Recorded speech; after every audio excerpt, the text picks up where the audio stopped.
Dako gyud yun nga problema, kaya ang Pilipinas ready na gyud sa gira.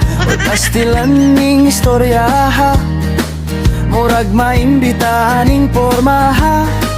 Dili lang daw ka mabala ka, kay kauban man ng Amerika. Pero bisag unsaon murag wagyud tay kaya, watay armas ang naarabo aya.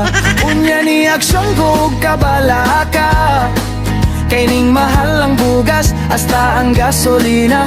Murag direra gyud ta maloya, kaysa pagkaon di matagsa-tagsa.